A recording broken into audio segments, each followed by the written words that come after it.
Selagi teman-teman masih muda, silahkan mulai beternak teman-teman.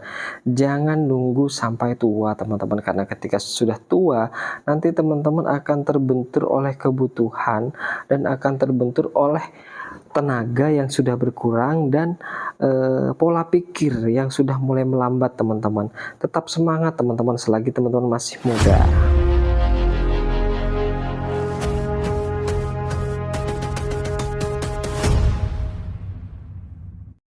Assalamualaikum warahmatullahi wabarakatuh, seduluran KP yang sedulur satu hobi satu profesi teman-teman. Oke teman-teman, sebelum kita mulai videonya, saya akan coba untuk mengucapkan selamat kepada teman-teman semua yang sudah mengklik video ini, karena hari ini pembahasan kita beda teman-teman. Kita akan bahas tentang kenapa harus mulai beternak selagi muda teman-teman.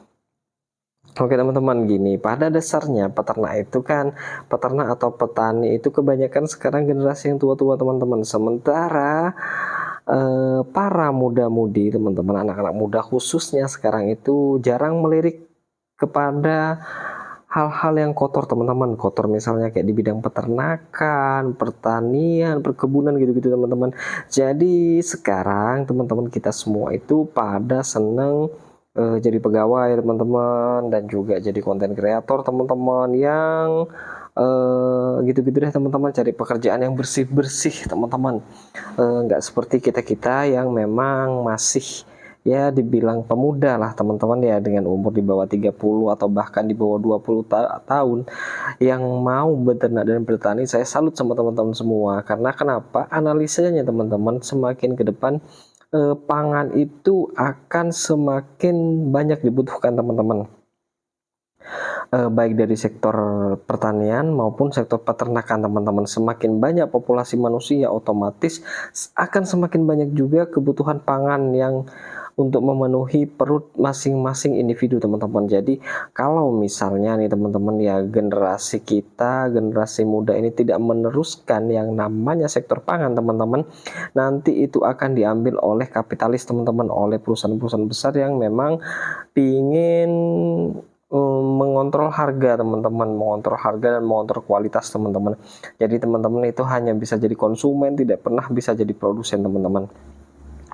Karena kenapa saya bilang seperti itu teman-teman, karena seperti di negara-negara luar, yang negara-negara yang sudah maju teman-teman, teman-teman lihat deh peternaknya sudah pada besar-besar semua teman-teman ya, sudah dalam bentuk perusahaan semua. Begitu juga pertanian sudah dalam bentuk yang ya ribuan hektar teman-teman, ratusan bahkan ribuan hektar teman-teman. Tidak seperti di Indonesia yang masih dikerjakan oleh masyarakat kecil menengah. Memang teman-teman ya, pada dasarnya kalau kita tahu teman-teman ya, orang-orang yang bergerak di bidang ini teman-teman adalah orang-orang yang memang hanya memiliki lahan sedikit atau hanya memiliki ternak sedikit teman-teman. Tapi kalau misalnya kita tekuni sedari muda teman-teman, insya Allah kita akan dapat yang namanya keberkahan teman-teman, karena kita memberi makan hewan, memberi makan tumbuhan, dan juga memberi makan orang-orang banyak teman-teman. Seperti itu teman-teman ya.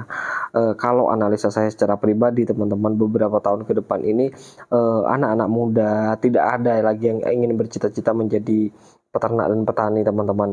Orang-orang tua tidak akan ada yang bercita-cita anaknya untuk meneruskan usaha pertanian mereka, meneruskan usaha peternakan mereka teman-teman, karena mereka lebih akan senang melihat anaknya itu berpakaian rapi, kerja kantoran, kerja kepada orang itu teman-teman ya. Jadi kalau menurut saya teman-teman, ini adalah peluang kita untuk masa depan yang lebih cerah teman-teman ya. Kalau kita analisa lagi teman-teman, kebanyakan peternak itu sekarang teman-teman itu adalah orang-orang yang memang sudah usianya lanjut teman-teman, usia sudah dewasa dan sudah lanjut teman-teman. Larinya orang-orang yang mau pensiun atau sudah mendekati pensiun atau sudah pensiun teman-teman, akan lari ke pertanian dan peternakan. Sementara yang muda-muda teman-teman, mereka susah untuk lari ke bidang itu teman-teman, karena di pikiran mereka dua hal itu adalah hal yang kotor teman-teman. Jadi kalau kita coba mengambil ini teman-teman, kalau kita coba mengambil apa namanya ya, peluang di sana teman-teman. Insya Allah kedepannya itu akan baik teman-teman. Memang untuk merintis itu tidak semudah yang kita bayangkan. Memang untuk merintis itu tidak segampang yang kita pikirkan atau kita rencanakan, karena masih banyak kendala yang memang harus dipelajari teman-teman, yang harus dievaluasi teman-teman. Tapi gini teman-teman, intinya kalau kita belajar dan bekerja giat selagi muda teman-teman, insya Allah teman-teman kita akan nemu jalan teman-teman. Apalagi kita ikhlas dalam menjalankan usaha kita teman-teman ya. Peluang diambil kisaran ya 5 tahun ke depan, 5 tahun atau bahkan 10 tahun ke depan teman-teman. Karena populasi manusia ini akan semakin banyak, otomatis ya kebutuhan pangan juga akan semakin banyak teman-teman. Sementara generasi mudanya itu ya tidak ada teman-teman yang mau untuk beternak, bertani, itu tidak ada yang mau. Makanya cobalah kita ambil peluang di sana teman-teman. Bagi kita yang memang tidak berpendidikan tinggi, bagi kita memang yang tidak memiliki modal yang cukup untuk berusaha di bidang-bidang yang besar teman-teman, kita ambillah di lingkungan kita seperti pedesaan teman-teman. Kita ambillah coba contoh di pedesaan itu yang gampang yang gampang kita jalankan, dan juga itu mudah teman-teman. Mudah dalam artian karena memang sudah banyak senior di bidang itu, kita bisa bertanya kepada siapa saja. Apalagi sekarang kita bisa bertanya kepada akademisi, sekolah-sekolah yang melakukan penelitian di bidang itu teman-teman. Sudah banyak ilmu yang mempermudah kita untuk melakukan pekerjaan itu teman-teman. Jadi kalau menurut saya teman-teman, semula hal yang orang bilang itu capek, semula hal yang orang bilang itu kotor teman-teman, ya tetap sebenarnya teman-teman, cuman bisa lebih dimudahkan kalau menurut saya teman-teman ya. Memang penghasilannya tidak seberapa, tapi kita akan memiliki kepuasan tersendiri di sana teman-teman. Kita akan memiliki kepuasan yang memang itu ya membuat kita lebih enjoy teman-teman, atau lebih enak lah teman-teman untuk menikmati hal itu teman-teman.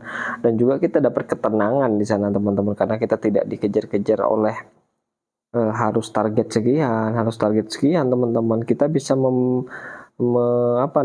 kita bisa memanage lah. Kita pengen penghasilan berapa, kita butuh pengeluaran berapa gitu teman-teman, berapa populasi yang kita butuhkan gitu teman-teman. Jadi saya sarankan kepada teman-teman semua yang memang, atau senior-senior semua yang memang sudah memiliki usaha di bidang peternakan, monggo lah untuk para generasi mudanya diarahkan ke sana, atau untuk anak-anaknya nanti diarahkan ke sana juga, karena memang itu peluangnya sangat bagus ke depannya. Tidak seperti dulu-dulu yang kita tahu ya, satu orang itu hanya bisa beternak maksimal domba 10 ekor, maksimal 20 ekor. Tapi kalau sekarang kan sudah bisa sampai ratusan bahkan ribuan ekor teman-teman, dengan teknologi yang ada gitu loh. Dengan teknologi yang sudah dikembangkan oleh banyak orang gitu teman-teman. Coba kita belajar hal itu, kita manfaatkan hal itu supaya kedepannya kita banyak perkembangan, supaya kedepannya kita itu bisa lebih mudah dalam menjalankan usaha kita teman-teman. Jadi kalau menurut saya tidak ada jabatan itu yang bisa diwariskan teman-teman. Kalau usaha itu bisa diwariskan teman-teman. Kembali lagi kepada kemauan teman-teman semua. Kalau teman-teman mau untuk berusaha teman-teman, kalau teman-teman mau untuk memulai teman-teman selagi masih muda, insya Allah kedepannya teman-teman itu akan memiliki jalan yang terbaik gitu loh teman-teman. Teman-teman akan tahu to Z-nya, A sampai Z-nya usaha tersebut teman-teman. Kalau teman-teman tidak mau mulai masih muda, ketika teman-teman nanti sudah berumur, kasarannya sudah dewasa atau sudah matang, teman-teman baru mau memulai, itu agak sedikit sulit karena memang kebutuhan teman-teman itu sudah banyak, satu. Terus kedua, teman-teman itu akan malu bertanya kepada yang lebih muda karena teman-teman merasa itu lebih senior. Terus yang ketiga, uang teman-teman itu akan habis hanya untuk riset teman-teman, sementara pengalaman yang teman-teman punya itu belum ada di bidang itu. Tapi kalau memang teman-teman sudah muda bergelut di bidang itu teman-teman, teman-teman tinggal hanya akan menjalankan saja teman-teman. Teman-teman hanya tinggal jalan, sudah enak, santai teman-teman. Kedepannya ya kita tinggal enjoy aja gitu teman-teman ya. Nggak banyak beban yang harus kita tanggung gitu teman-teman ya. Saran saya sih buat teman-teman semua, tetaplah semangat teman-teman menjalani usaha meskipun di desa, kalau orang bilang di desa itu kotor, di desa itu jorok, di desa itu panas, dan di desa itu tidak banyak ini, apa namanya, tidak banyak fasilitas atau tidak ada fasilitas yang bisa dibanggakan teman-teman, itu pemikiran mereka. Tapi bagi kita mungkin yang tinggal di desa, desa itu adalah tempat yang paling nyaman buat kita. Kita tidak cocok untuk hidup di desa gitu, di kota gitu loh teman-teman ya.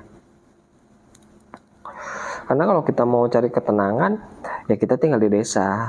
Kalau kita mau cari keguyuban, kita tinggal di desa. Kalau kita mau cari silaturahmi yang banyak, kita tinggal di desa. Karena di desa itu eh, tidak semuanya dinilai dengan uang, karena di desa itu tidak semuanya dinilai dengan harta dan pencapaian teman-teman. Meskipun orang tidak punya, meskipun itu hanya buruh teman-teman, mereka masih bisa hidup santai, mereka bisa bergaul dengan orang yang ya tuan tanahnya, bisa bergaul dengan juragannya, hidup santai gitu loh teman-teman. Tidak banyak beban, mereka mau kerja ya kerja, mereka nggak mau kerja ya tidak usah gitu loh. Karena mereka tidak ditarget oleh hal-hal yang akan memberatkan mereka ke depannya gitu loh teman-teman. Mereka hanya ditarget ya cari hari ini untuk makan hari ini. Nah, itu yang terjadi di lingkungan teman-teman. Nah, itu harus kita rubah sedikit demi sedikit teman-teman, supaya apa? Supaya nanti ketika kita sudah tua teman-teman ya, kita tetap dapat penghasilan yang kontinu meskipun kita itu ada di desa. Kita tetap dapat penghasilan yang tidak memberatkan pekerjaan kita di masa tua meskipun kita tinggal di desa, dan kita itu ya seperti itu teman-teman. Oke, gitu aja teman-teman hari ini. Assalamualaikum warahmatullahi wabarakatuh.